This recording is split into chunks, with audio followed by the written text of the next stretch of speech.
Well, thank you, Tracy, and we very much appreciate the leadership that you have given and continue to give to this effort and to a variety of related efforts in our community as our chair of Energy and Environment. And I want to thank the folks in this room, most of whom have really been the authors of what we're here to share in a comprehensive way, in a public way.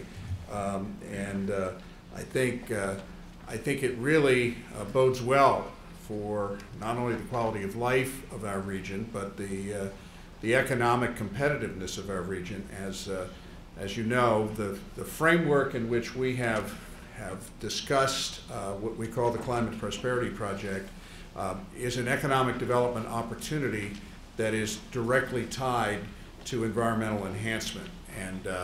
And what is represented in the Greenprint, what is represented in the tactics and the actions that have been identified for the next 12 months are very much in that context.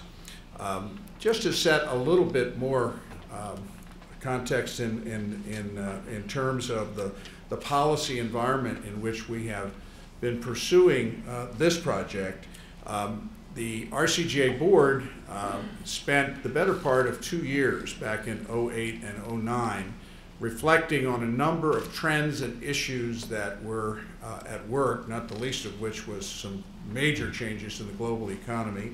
And out of that process, identified 4 strategic issues to really be the foundation for how we as an organization would pursue actions in economic development and public policy and infrastructure and related activity. And those four initiatives that came out of that process were, number one, sharpening the region's economic development focus. And through Danny Ludeman's leadership as our chairman and Steve Johnson, who you'll hear from here this morning, and our team in economic development, we did a deep dive with the help of Market Street Services out of Atlanta, looking at 10 years of activity following the launch back in 2000 of our industry clusters, where for the first time we identified back then plant life sciences as a sector that could grow in terms of entrepreneurial growth and company growth in economic development. Financial services and information technologies and advanced manufacturing and transportation and distribution were those original ones. And out of that process, in the first of these 4 overriding initiatives, we have restaged a whole host of elements of the region's economic development strategy. And several of them link directly to the issues that we're here identifying today in the Greenprint. The second of those overarching strategic initiatives was attracting, developing, retaining top talent in the region, recognizing that talent had become an integral issue to our economic development effectiveness, whether it be working with existing companies to retain them and expand them, working with entrepreneurs to create companies, or recruiting companies into the region. And that, under the leadership of Doug Koch, the Chief Talent Officer at Brown Shoe, has become a very focused area of activity where we have been trying to better define the demand side to partner with the supply side colleagues in the workforce system, in community colleges, in the universities, so that supply and demand come together in a way to make St. Louis more competitive for growing the economy. The third of the strategic initiatives that the board of the RCGA adopted at the end of 2009 and has shaped a great deal of our activity is one that we describe as leveraging the region's considerable locational advantages. And the biggest manifestation of that has been what we and our partners at the state level and within the region have been doing on restaging our global position. The China project, the big idea, the work to make connection to the growing economies in Latin America.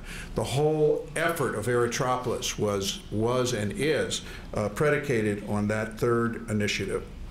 And the fourth strategic initiative, and the heart of what we're here today to talk about, is advancing regional sustainability as an economic development proposition. And really the underpinnings of the recommendations and the findings in the Greenprint revolve around that, and in many cases tie back to the previous three overarching issues. You'll hear from Steve, for example, of how it ties directly to a new industry cluster that has evolved since 2000 around advanced energy solutions and how that becomes a focal point for our economic development team. We over the period of the last couple years have had the opportunity as one of four national pilots in the project that the Rockefeller Brothers Fund launched in 2009. We were chosen along with Silicon Valley, Denver, and Portland to be test beds for the proposition that there is a direct correlation between economic development opportunity and dealing with the environmental objectives associated with dealing with the climate issue. And in that time, we've had the opportunity to collaborate with our colleagues in those communities. Some of you were here a couple of weeks ago when Andre Pettigrew, who appropriately enough had led economic development in Denver for Mayor John Hickenlooper, who's now Governor John Hickenlooper, and was subsequently recruited to be the executive director of the National Climate Prosperity Project, bringing his background in economic development to the proposition. At the heart of our participation as one of the four national pilots has been a predicate that this is an economic development approach that will create market opportunities for a more sustainable region. So a double win. We have learned a lot from our colleagues in the program. You're going to be hearing from John Melville, who has been a common thread along with Tracy Gross and Doug Henton from Collaborative Economics as a technical system that supported the whole national project, and John has some very keen insights as to how what is happening in the other pilots relates to us and vice versa. And since we started the Climate Prosperity Project as one of those four pilots, there have been significant strides made to show that this proposition can and is working in St. Louis. A number of you will recall in 2010, associated with the strategy work that I described just a moment ago, we commissioned what we call the Green Economy Profile. And this profile was on the heels of the landmark work that John Melville and his colleagues at Collaborative Economics did for the National Governors Association and for the Pew Foundation, that looked at each of the 50 states and did a very rigorous documentation of what is the core green economy, looking in depth at 15 subsectors within what they defined as the core green economy.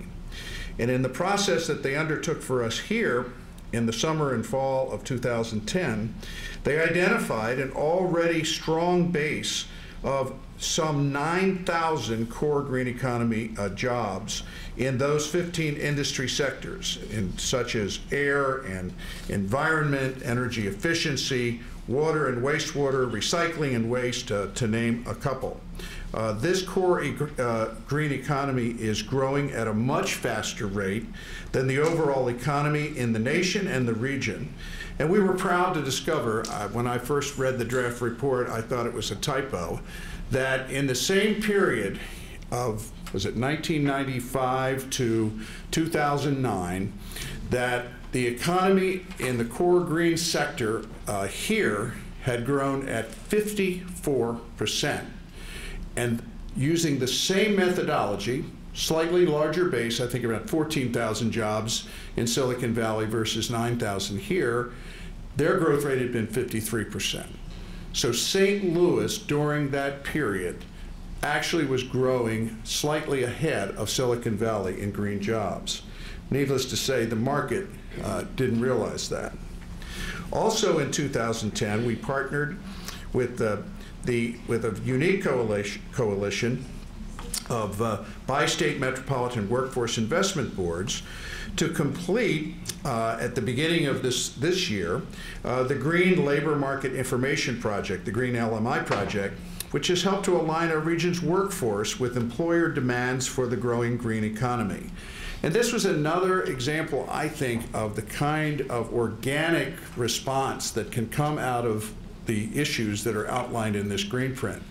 Because of the early activities around the Climate Prosperity Project here, Michael Holmes and Gene Gordon and Rod Nunn from the Community College System, the Vice Chancellor of the Community College, came to us and suggested that rather than go through the normal approach where if the Department of Labor gave them an increment of resources to study what is the green economy, what if they pooled their resources with the state and partnered with RCGA to make that work an integral part of this overall Climate Prosperity Project?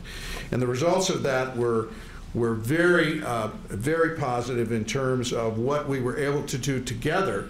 That would have been probably wouldn't have happened at all if it had just been a separate operation. As a result of that year-long collaboration, the St. Louis Green Jobs Report was completed to describe specific career pathways and educational ladders for our region's green jobs. In addition, and this was all rolled out this past year, the beginning of this year, in the Green Confluence that many of the people in this room in which you participated on the SLU campus. We had some 750 people participate in that two-day session. At which time the new website, stlouisgreenjobs.com, was established as a new web portal to provide green job listings and green education and training opportunities for both individuals and companies in our region. And just last week, we completed what is now the second year of the RCGA's St. Louis Green Business Challenge. That initiative, designed to demonstrate that sustainable business practices can also improve a company's bottom line. In the period of those 2 years of the Green Business Challenge, and we've partnered there with the folks at the Botanical Garden and as a technical assistance provider to each of the companies and institutions that have developed their strategies within the Green Business Challenge. And at the end of the day, the challenge is really benchmarked against your own progress. And we've seen tremendous innovation taking place among the companies and the institutions. In the first 2 years of that effort, 85 companies and institutions who in the aggregate employ over 100,000 employees across the metro region have implemented their sustainability strategies arising from the challenge. The accomplishments of those companies are most impressive, and as Tracy indicated, we encourage you to look over the case studies outlined in the book at your places here today. In the category of truth in packaging, we stole this idea from Mayor Daley. We were taking, I guess it was 3 years ago, we took our annual RCGA leadership trip to Chicago, and we had about 75 folks. Bob Reynolds, our chair at the time, led the delegation. We had a schedule that included 20 minutes with Mayor Daley, and he spent 2 hours with us. And one of the things that he was most proud of was what Chicago is doing in sustainability, very much along the lines of what we're talking about here, as an economic development opportunity.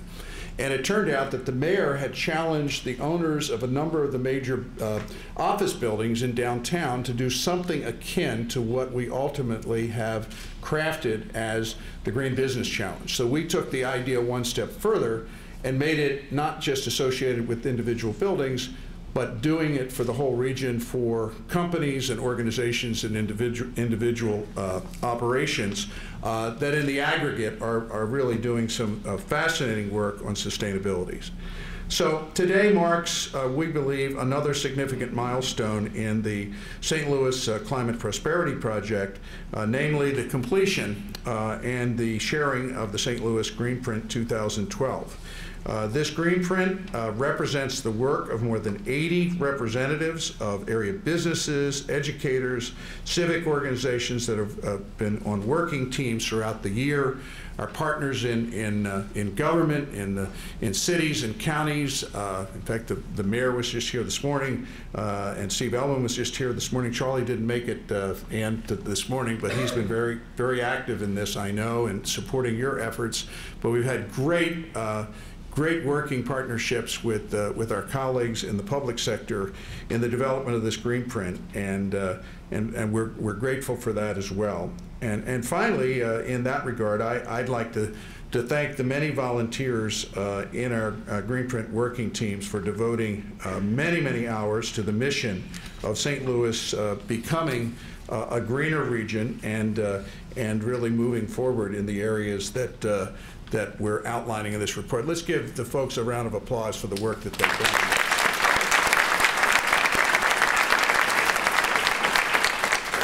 As I noted a moment ago, the Greenprint also includes and incorporates one of our region's emerging industry clusters that came out of the analytical work that was done by the team under Danny Ludeman and by the Market Street folks and Steve Johnson's team to really define a segment of the economy here that we think has great promise, the Sustainable Technologies and Advanced Energy Cluster. We're just getting started in developing this cluster, but we've already seen the opportunity, and we're already putting St. Louis on the map with the announcement this past July of Emerald Automotive that they will assemble their hybrid electric vans, bringing, in terms of their direct employment, an initial 580 manufacturing jobs and another 400 supplier jobs to their new plant in Hazelwood. And our economic development partners in the state, and MTC, the county, and Hazelwood have done a fabulous job working with Steve and Jim Alexander on the RCGA team in a process in which St. Louis beat out 25 other states, and we ultimately came down to a sweepstakes against Wilmington and Detroit for this economic development prize. And the other thing that's we think important in this is just the first phase of what we hope will be a significant opportunity for expansion by Emerald. Those 1,000 jobs between Emerald and their suppliers is predicated on doing 10,000 vehicles a year. They're sizing their facility to do 100,000 vehicles a year. They're going to become an industry leader in a relatively short period of time in this sector. And the other thing that's significant is the national site selection firm that guided that decision, the firm that has the responsibility for evaluating other states and regions, Welford Energy Advisors, has gotten St. Louis on the map in opportunities that they're going to assess for other companies in the clean energy economy. So we think this could well be just the beginning in terms of this sector. So, as I said a moment ago, our Executive Vice President for Economic Development, Steve Johnson, will describe more about the plans for this cluster in a few minutes. But now I'd like to turn the program back to a person who I think in his own right deserves a game ball and a round of applause. We had great help from John and his folks. We had great help from the 80 people. But this guy wrote the whole thing and guided it through the whole process. And as you all know, Eric is passionate about this agenda, and he is helping the folks in this room and our partners throughout the region really articulate this vision and proceed into actions that are going to achieve the objectives we've outlined. So let's give Eric a round of applause. Thank you.